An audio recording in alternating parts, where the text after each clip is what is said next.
बिस्मिल्लाहिर्रहमानिर्रहीम। अच्छा, आज जो हमारे सामने टॉपिक है वो बेसिकली है चेक डिसऑनर का। ये तो मोस्टली ऑलमोस्ट सारे जानते होंगे, ये कोई कॉमन सा टॉपिक है। लेकिन इसमें कुछ चीज़ें ऐसी हैं जो कि हर बंदा नहीं जानता, इसको कैसे डील आउट करना है, कैसे उनसे आ, कह लें कि हैंडल करना है, कैसे उसे। असल हुआ ये कि हमारे पास एक बेल आई चेक डिसऑनर की, और चेक जो था वो हमने प्री अरेस्ट फाइल की, और हमने आर्गूमेंट किया।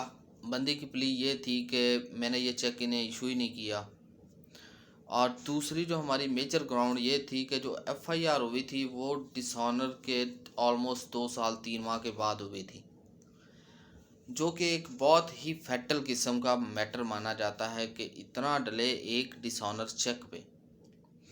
आल दो कि इसकी रेमेडीज़ अवेलेबल हैं, इसे एज सून एज पॉसिबल। जैसे चेक जो होता है, इशू होता है चेक, इसमें 3 चीज़ें आती हैं बेसिकली।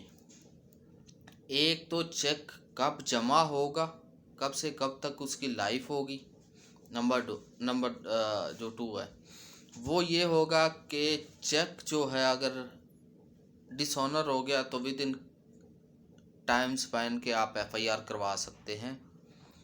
नंबर 3 कि अगर आप एफआईआर नहीं करवाते तो आपके पास इसके अलावा क्या रेमेडी क्या अवेलेबल हैं। चेक जब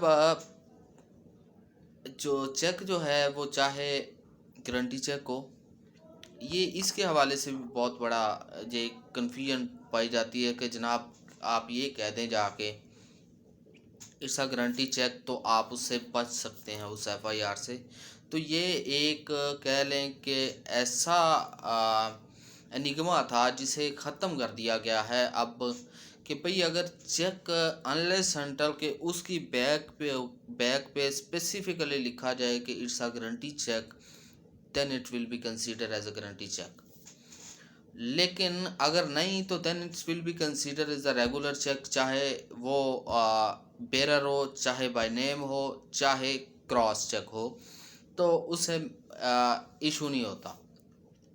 चेक जब मेच्योर हो जाता है, like the date of payment होती है, जैसे फॉर एग्जांपल आज से 2 दिन बाद है, या फिर ऐसा कह लें कि 8 तारीख है एक चेक की, अभी उसने मेच्योर होना है, यानी जब जिस दिन पेमेंट होनी है 8 तारीख से लेके आपके पास 8 तारीख गुजर गई और आपने जमा नहीं करवाया, आपके पास उसके 6 माह होते हैं, उसके अंदर अंदर आपने उसे जमा करवाना है बैंक में कैश करवाने के लिए, चाहे वो क्रॉस है और चाहे वो बेरर चेक है और कैश चेक।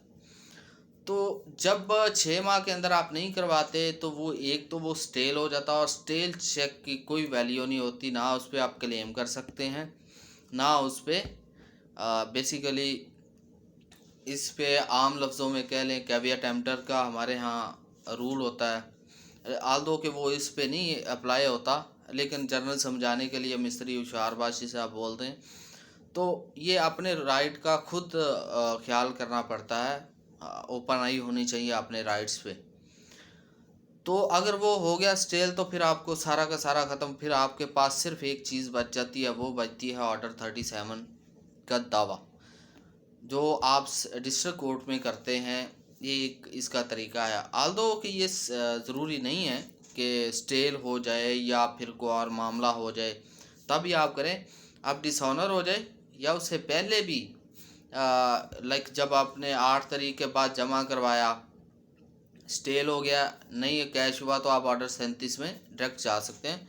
वो डिस्ट्रिक्ट कोर्ट में होता है, लेकिन उसके एक ही चीज़ होती है कि उसमें कोर्ट फीस लगती है।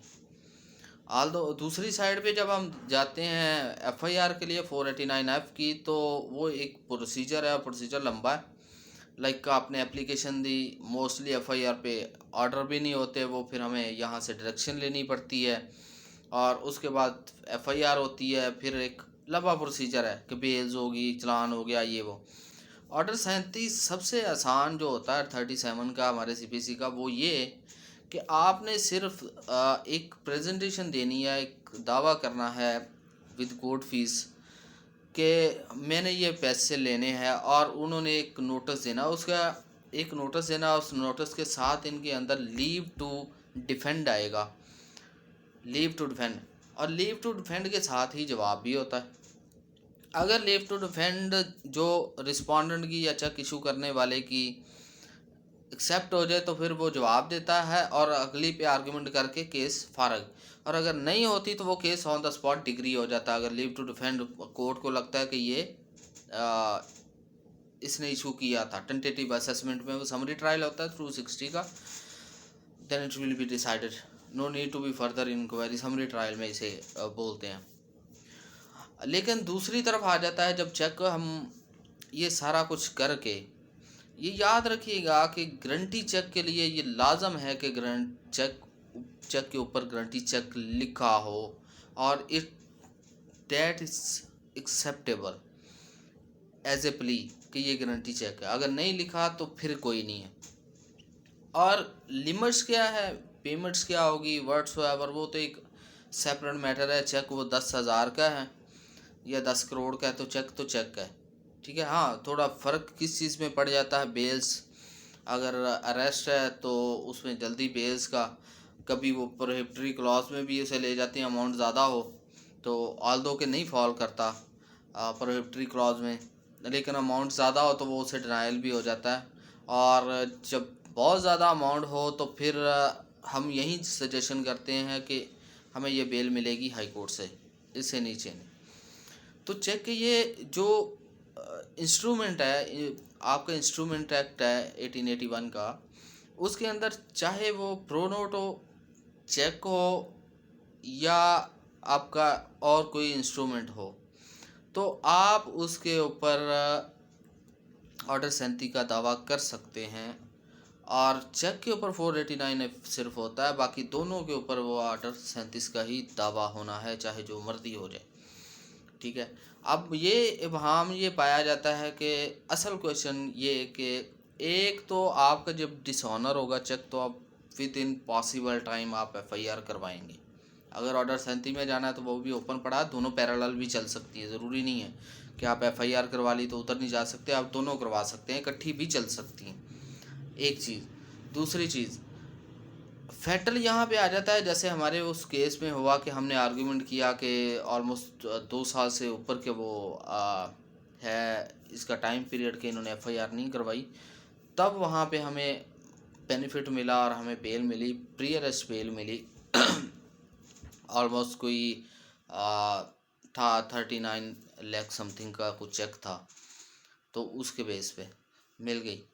तो ये जो प्रजम्पशन है अक्सर लोगों के अंदर पाई जाती है कि जनाब अली गारंटी चेक की प्ली ले लेंगे तो वो एक्सेप्ट हो जाएगी, ठीक है। तो वो इस तरह नहीं होनी। अभी कल हाई कोर्ट में बैठा हुआ था और सेम इसी तरह के एक मैटर जस्टिस रज़ा कुरैशी साहब की कोर्ट में इसी तरह का चला और बड़ी इस चीज़ पे प्ली ली गई, ठीक है।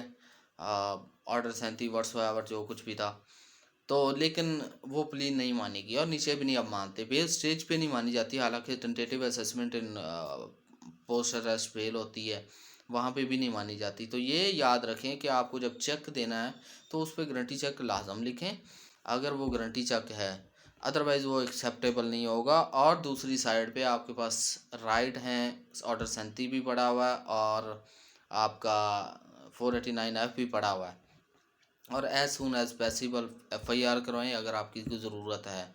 और इसके बाद बेल्स हो जाती हैं मोस्टली, अगर बड़ी अमाउंट है तो हाई कोर्ट से बेल्स। हम मेरा नहीं ख्याल कि कोई ऐसी चीज़ ऐसी हो बेल आज तक जो हमारे पास आई होगी। 67-8 लाख भी इजीली हाई कोर्ट से बेल मिल जाती है, लेकिन थोड़ा सा टाइम स्पैन उसके लिए चाहिए होता है। तो ये चंद गुजारिशात थी, फिर इंशाल्लाह किसी और टॉपिक के साथ हाज़िर होंगे, तब तक के लिए अल्लाह हाफ़िज़।